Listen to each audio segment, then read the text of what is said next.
Cybercrime takes many forms, from so-called hacktivists with social or political agendas to state-sponsored cyber terrorists seeking trade secrets or intelligence.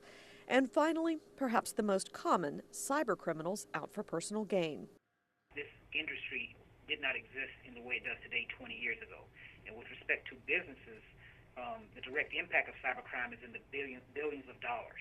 The amount difficult to pinpoint because experts say a lot goes unreported. Anytime account takeover hits a business, they're always surprised. And they're surprised because you don't hear about it on the news very often.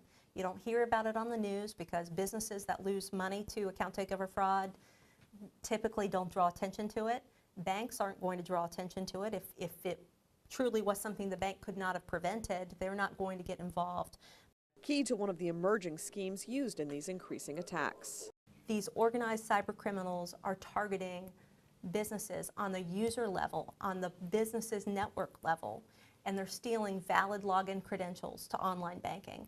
Anyone who moves money electronically is a potential target. Cyber criminals targeting businesses more often with more to gain from bigger accounts than your average individual possesses.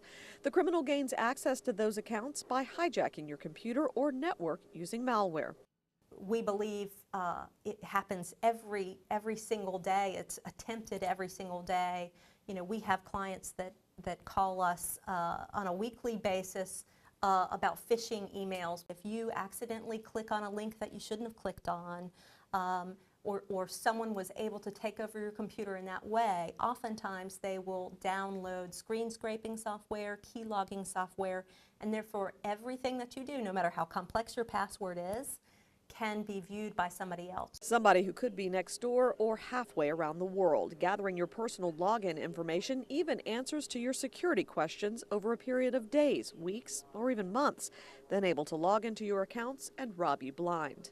You know, I think one thing that's worth mentioning is the liability and the assumption that businesses and online banking users have that if there's any kind of fraud that's remotely associated with online banking, well, it must be my bank's fault.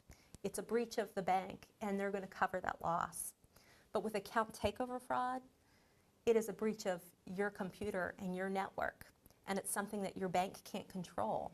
And so you, as the business owner, you as the user, are responsible for the security of your system. The Coastal Bank is working to educate their customers about the threat. Banks have mandated levels of security and identity authentication for their online customers, but those systems aren't foolproof. The Coastal Bank has gone a step further with high-tech security. We recommend something called Iron Key Trusted Access, and it looks like a USB storage device, but this is a read-only device. You would insert this into your computer. It encrypts your screen and it encrypts your keyboard. Meaning you're essentially invisible to the bad guys, even if they've managed to get malware on your system. We want our customers to use this every time they log in. It is just like, you know, a seatbelt. The one time you don't put that seatbelt on, you may be in an accident.